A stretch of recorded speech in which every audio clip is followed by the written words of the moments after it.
Maido! Hi there, Japan fans! In today's show, we are going to be talking about when we hit some turbulence when we are presenting.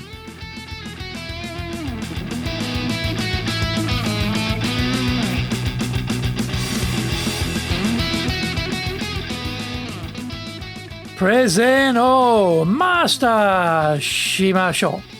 This is the Presentation Japan Series podcast, beaming around the world to you from cooling fall Minato-ku here in Tokyo. I'm your host, Dr. Greg Story, your corporate coaching and training guy, committed to your success. I'm the president of Dale Carnegie Training Japan, the best-selling author, Japan Sales Mastery, and Japan Business Mastery. This podcast exists to help you to become clear, confident, persuasive, and highly influential with those around you.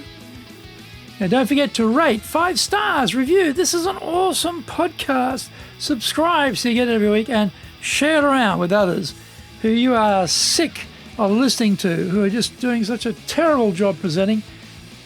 Get them onto this podcast so they can learn how to do a better job and save us all from the torture of having to listen to them make a mess of it. Daily lineup on iTunes looks like this. Mondays, Cutting Edge Japan Business Show. Tuesday, Presentation Japan Series. Every second Tuesday, the Business Tatsujin no Oshier Show. Wednesdays, Sales Japan Series. Thursdays, Leadership Japan Series. Every second Thursday, the Business Pro Podcasto. Fridays, the Japan Business Mastery Show. Saturdays, Japan's top business interviews. Today, we have episode number 206. Ooh, we're getting close to that 4-year mark. 206. 206. We are talking about where do presentations go off the rails. You see it. The presenter publicly self-immolates. They might butcher the start, get lost in the weeds of their content, or be put to the sword at the end in the Q&A. They can't engage with your audience, are incoherent and quivering the whole time. It is a train wreck on display. Reputations and credibility are flayed alive. Here is the irony. They chose it to be like this. They made a series of poor decisions about this presentation and then reaped the whirlwind of total humiliation. Rehearsing the presentation takes time.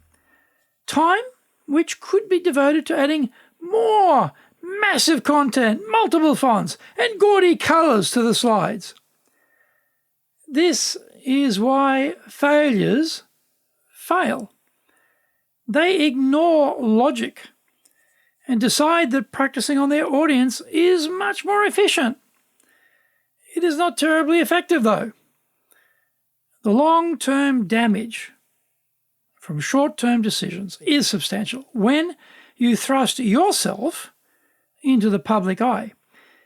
If you don't have big brackets of time available, then just work on pieces at a time over time. That means start early, so there is no mad rush at the end.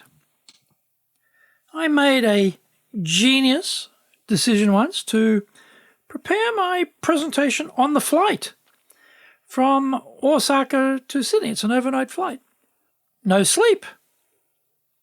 And subsequently, plenty of irritability upon landing, made for a combustible cocktail. When someone in my audience had the temerity, the audacity, the gall to challenge my assertions in the presentation, it didn't go well. I vowed never to try that exercise in efficiency ever again.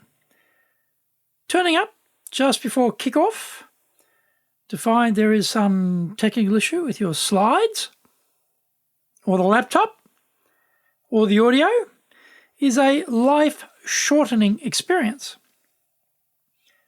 Always make the time to go early.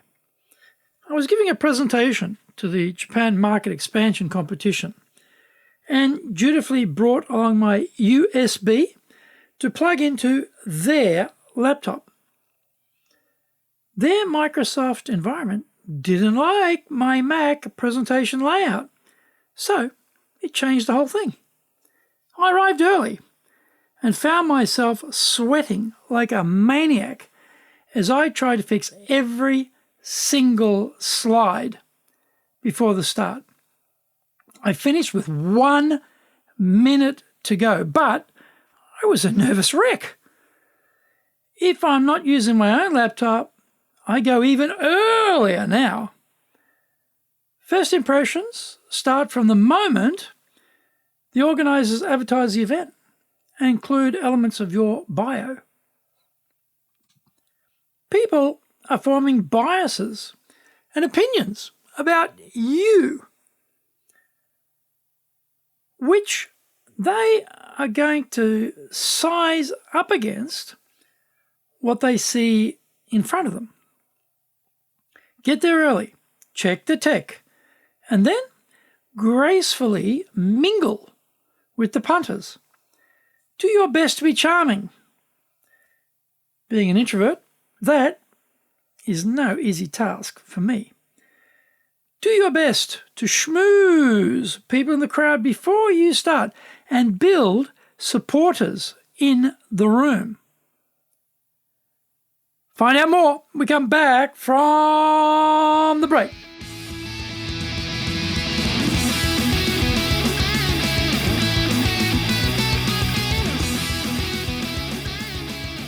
Today's show is brought to you by our public courses, but we are doing custom in-house programs. We are doing these online or in our super safe classroom. We're doing them in Japanese. We're doing them in English.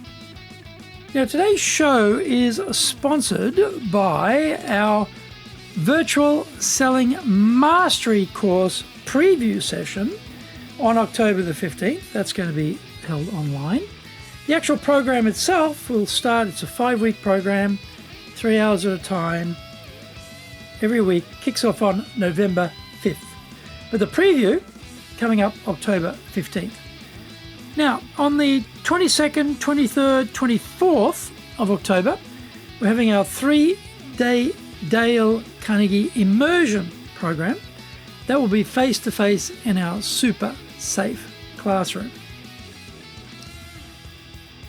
Check out our website for more details on those programs at enjapan.dalecarnegie.com. Also, lots of other value for you there. To do better in Japan, just email me at greg.story@dalecarnegie.com. If you like learning by watching videos, well, it's crazy over there. We've got over 1,000 videos for you at Japan Dale Carnegie TV on YouTube. Think about it, over 1,000. That's unbelievable. We're releasing 3 TV shows every week on YouTube. We have the Cutting Edge Japan Business Show. That's the premier business show in Japan. That comes out every Monday. Fridays, we have the Japan Business Mastery Show.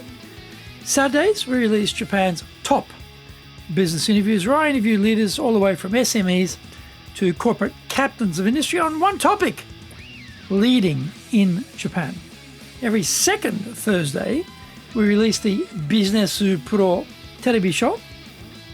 Don't forget, get my book, The Bible, on selling in Japan, Japan Sales Mastery, and also my other bestseller, Japan Business Mastery.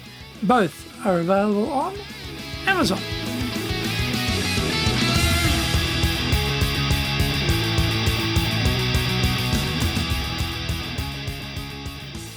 Welcome back. Don't eat too much at the lunch or dinner prior to your talk. Try instead to engage your table colleagues. Again, building rapport. You can always eat later if you're starving.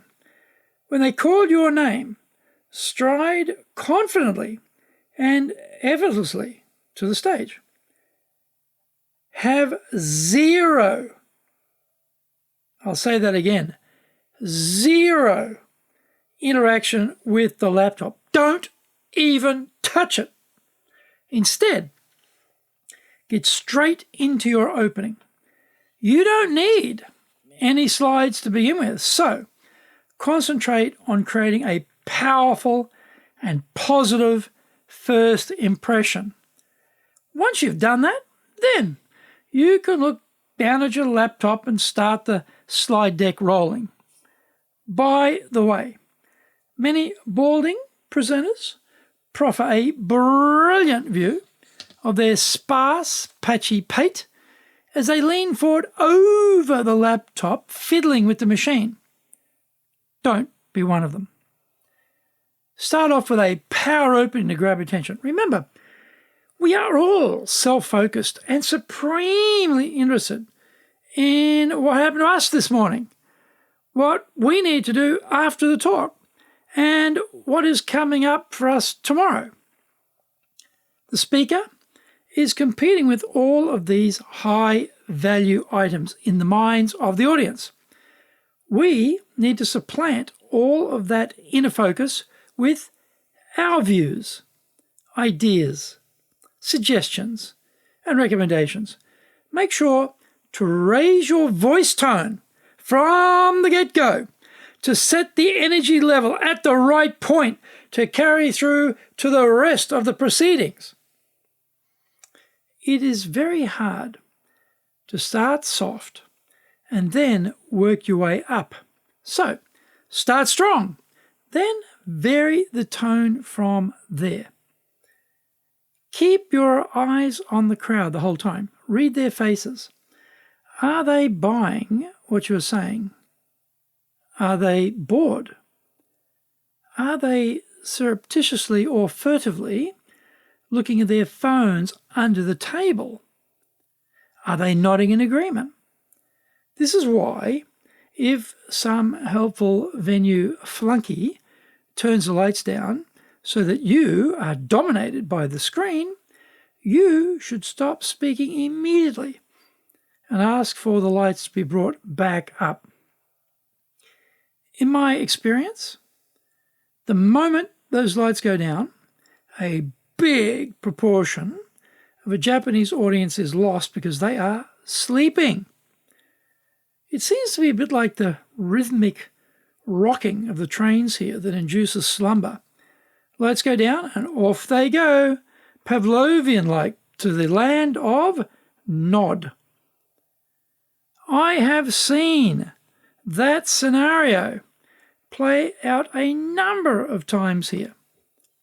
I find stopping speaking for about 10 seconds interrupts the pattern, and then resuming with a powerful burst of energy and voice volume wakes them right up again. Keep the main body to around 3 major points in a 30-minute talk. Pile on the evidence, though, because we are always speaking to a room full of skeptics. Recently, force-fed a diet of fake news. Save the heavy detail for the Q&A if you need it. Keep the points clear and accessible, pitched at the level of expertise of your audience. Forego all the acronyms and jargon which appeal to the cognoscenti if the audience are mere mortal ordinary punters. Don't get into arguments in the Q&A. There may be hot questions hurled forth by provocateurs, self-aggrandizing show-offs, flouting their knowledge in front of the great unwashed.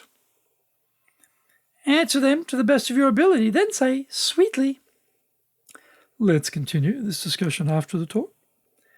Who has the next question?" And move on, giving them no more eye contact or recognition for the rest of the talk. Always prepare a second close after the Q&A so that you dominate the last item to linger in the memory banks of your audience. The conversation triggered by a final question can be completely tangential or even totally unrelated to what you were there to talk about. Don't let someone hijack your purpose. Seize back control of the point of this presentation by unfurling your final close. Thank the audience, and then elegantly descend from the stage to mingle with the masses. Leave everything on the podium and pack up the gear at the very end.